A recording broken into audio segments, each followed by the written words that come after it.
Hi guys, welcome to Rory reviews. ఈ వారం release అయిన ఓటీటీ మూవీస్లో ఏ మూవీ బాగుంది ఈ వీడియోలు చూసే ముందు పోస్టర్ హెడ్డింగ్ చూసారు కదా.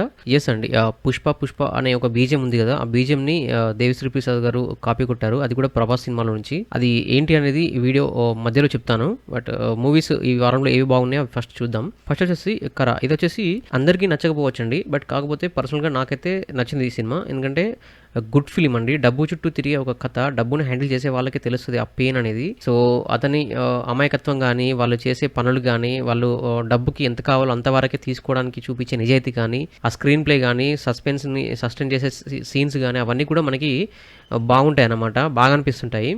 అండ్ ఆ బ్యాంకులో సంబంధించిన సీన్స్ వచ్చేసి ప్రతి సీన్ కూడా నాకు చాలా బాగా నచ్చింది. ఒకవేళ టైం ఉంటే చూడండి గైస్. సినిమాటోగ్రఫీ కానీ, బీజిఎం కానీ, సాంగ్స్ కానీ, అండ్ పర్ఫార్మెన్స్, యాక్టింగ్ కానీ అన్నీ కూడా నాకు బాగానే కుదిరాయి. ఒకవేళ టైం ఉంది చూసానంటే మాత్రం మీ ఇష్టం గైస్. నాకైతే నచ్చింది ఈ సినిమా. అండ్ నెక్స్ట్ వచ్చేసి మేము కాపులం. ఇది వచ్చేసి వెబ్ సిరీస్ అండి. 25 to 30 minutes ఉంటుంది ఎపిసోడ్. 6 episodes అలా ఉంటాయి. First 3 episodes just comedy point of వ్యూలో వెళ్ళినా కానీ 4th episodeలో ఒక టర్నింగ్ పాయింట్ అనేది ఓపెన్ అవుతుంది. ఆ కీ పాయింట్ నుంచి మనకి మీకు లాస్ట్ వరకు ఎంగేజ్ చేస్తూ వెళ్తుంటుంది వెబ్ సిరీస్. చాలా సీరియస్ పాయింట్లోకి వెళ్తుంది. అలా అని చెప్పేసి వాళ్ళు వదలకుండా వాళ్ళు చేంజింగ్ చేసే సీన్స్ని మనకి బాగా హద్దుకునే విధంగా చూపించారు. అండ్ ఏదైతే లీడ్ రోల్ చేశారో అతని యాక్టర్ పర్ఫార్మెన్స్ మాత్రం టాప్ నచ్ అనమాట. నాకు చాలా బాగా నచ్చింది. సో ఒకసారి మీరు కూడా ట్రై చేయండి గైస్. నాకైతే నచ్చింది, మీకు కూడా వస్తాను అనుకుంటున్నాను. అంటే సినిమాటోగ్రఫీ కానీ, అండ్ వాళ్ళు చేసే యాక్టర్ పర్ఫార్మెన్స్ కానీ, అక్కడ వచ్చే బీజిఎమ్స్ కానీ, అంటే మనకి కథకు తగ్గట్టుగా మనకి నరేట్ చేశారనమాట. చాలా కొత్తగా ఉంటుంది, బాగుంటుంది అనమాట. సో తప్పకుండా ఈ వెబ్ సిరీస్ చూడండి. ఫ్యామిలీ అందరు కలిసి చూడొచ్చు. మీకు తెలుసు వెబ్ సిరీస్ అంటేనే స్లోగా ఉంటాయి. సో అది దృష్టిలో పెట్టుకొని ఈ వెబ్ సిరీస్ మీరు చూడండి. ఐడియాస్ వచ్చి గోదావరి గట్టు పైన బాగుంది గైస్. నాకు నచ్చింది ఫిలిం. ఫస్ట్ నుంచి మీకు లాస్ట్ వరకు ఎక్కడ కూడా మీకు స్కిప్ చేయాలనే ఫీల్ అయితే రాదు. ఎందుకంటే ఆ లవ్ స్టోరీ సంబంధించిన యాక్టింగ్ పర్ఫార్మెన్స్లోనే బ్యాక్గ్రౌండ్ స్కోర్లో కొన్ని సాంగ్స్ వస్తుంటాయి. దానివల్ల మనకి మంచిగా కనెక్ట్ అవుతూ ఉంటుంది స్టోరీ. అండ్ జగపతి బాబు గారి క్యారెక్టర్ ఎక్కడ హైలైట్ చేస్తారో అనుకున్నాను, బట్ ఆ క్యారెక్టర్ని కూడా చాలా స్మూత్గా డీల్ చేసి ఎండ్ చేశారనమాట. ఎక్కడ కూడా మనం డామినేషన్ చేసే విధంగా అయితే లేదు, అండ్ స్టోరీని డిస్టర్బ్ చేసే విధంగా కూడా లేదనమాట దాని క్యారెక్టర్. సో ఏ విధంగా చూసుకున్నా కానీ మీకు ఫస్ట్ నుంచి లాస్ట్ వరకు మంచి టైం పాస్, మంచి ఫ్యామిలీ ఓరియంటెడ్, మంచి ఫీల్ గుడ్ ఫిల్మ్ లాగా వెళ్ళిపోతుంటుంది అనమాట. సో ఈ ఫిల్మ్ కూడా చాలా బాగా నచ్చింది. మీరు తప్పకుండా ఈ ఫిల్మ్ కూడా చూడండి. ఎస్పెషల్లీ డైలాగ్స్ మాత్రం టాప్ నచ్ అనమాట, నెక్స్ట్ లెవెల్ డైలాగ్స్ అనమాట. సో నాకైతే నచ్చింది గైస్. మీరు చూడండి, మీకు నచ్చిందని ఎక్స్పెక్ట్ చేస్తున్నాను. నెక్స్ట్ వచ్చి లీడ్.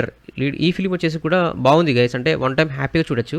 ఎందుకంటే ఆ కూతురు సంబంధించిన సెంటిమెంట్ అండ్ ఫ్లాష్ బ్యాక్లో వచ్చే సీన్స్ అండ్ మేకింగ్ మాత్రం 10/10 టాప్ నాచ్ అన్నమాట ఇది మేకింగ్. అండ్ బీజిఎం కూడా బాగానే ఉంటుంది. అండ్ యాక్షన్ సంబంధించిన సీన్స్ మాత్రం ఎక్సలెంట్ మేకింగ్ చేశారనమాట. సో ఇవన్నీ దృష్టిలో పెట్టుకొని చూస్తే హ్యాపీగా ఒకసారి టైంపాస్ కొద్దిగా చూడాలనిపిస్తుంది ఈ ఫిలిం. ఇక్కడ కూడా మీకు ఆ బోర్ ఫీల్ అయితే ఖచ్చితంగా రాదు.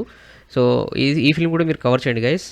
సో ఇది గైస్ మన రివ్యూ. ఈ వారంలో మీరు తప్పకుండా చూడవలసిన ఫిలిమ్స్ ఏంటంటే ఫస్ట్ వచ్చేసి కరా, అండ్ సెకండ్ వచ్చేసి మేము కాపులం, అండ్ థర్డ్ వచ్చేసి గోదావరి గట్టు పైన, అండ్ ఫోర్త్ వచ్చేసి లీడర్. ఒకవేళ టైం ఉంటే లీడర్ని కవర్ చేయండి, లేదంటే మీ ఇష్టం. ఇక మొదటి పాయింట్కి వచ్చేస్తే ఎస్ అండి, దేవిశ్రీ ప్రసాద్ గారు ఈ పుష్ప అనే బీజిఎంని ప్రభాస్ సినిమా పౌర్ణమి సినిమాలో నుంచి కాపీ కొట్టారు. సో ఆ సినిమా కూడా మ్యూజిక్ డైరెక్టర్ దేవిశ్రీ ప్రసాద్ గారే. సో ఇది హైలైట్ అనమాట. బట్ ఎక్కడైతే ఆ పౌర్ణమి సినిమాలో మనకి ఎవరో రావాలి అనే సంథింగ్ ఏదో సాంగ్ ఉంటుంది. ఆ సాంగ్ ఎండ్ అయిపోయిన తర్వాత ప్రభాస్ వాళ్ళ అన్నని బుల్లెట్స్తో కాల్ చేస్తారనమాట. సో ఆ కాల్ చేసినప్పుడు అక్కడ ఒక బీజిఎం వస్తుంది. ఆ స్టార్ట్ అయిన ఆ కాల్ చేసిన తర్వాత వాళ్ళు ఎంటర్ అయినప్పటి నుంచి వచ్చిన బీజిఎం, దాని తర్వాత కోట శ్రీనివాసరావు దగ్గరికి వెళ్ళి ఆ కాళ్ళు పట్టుకొని మొక్కుతారనమాట. అక్కడ వరకు ఆ బీజిఎం కంటిన్యూ అవుతుంది. సో ఇదంతా త్రిష ఒక హిడెన్ దాంట్లో కూర్చొని చూస్తూ ఉంటుందన్నమాట. సో ఈ సీన్లో వచ్చే బీజిఎం ఈ పుష్ప అనే బీజిఎంతో ఖచ్చితంగా మ్యాచ్ అయిందనమాట, నాకైతే అనిపించింది. ఒకసారి మీరు కూడా యూట్యూబ్ ఓపెన్ చేసి యూట్యూబ్లో చూడండి. మీకు కూడా కరెక్ట్ మ్యాచ్ అయింది అనిపిస్తే మాత్రం మీరు కామెంట్లో మెన్షన్ చేయండి. అండ్ ఈ వీడియోకి లైక్ అండ్ హైప్ ఇవ్వడం మాత్రం మర్చిపోవద్దు అనమాట. సో ఇది గైస్ మన రివ్యూ. ఒకసారి మన ఛానల్ కంటెంట్ గమనించండి. నచ్చితే మన ఛానల్ సబ్స్క్రైబ్ చేసుకోండి. And thank you so much for watching my channel. Thank you. Bye.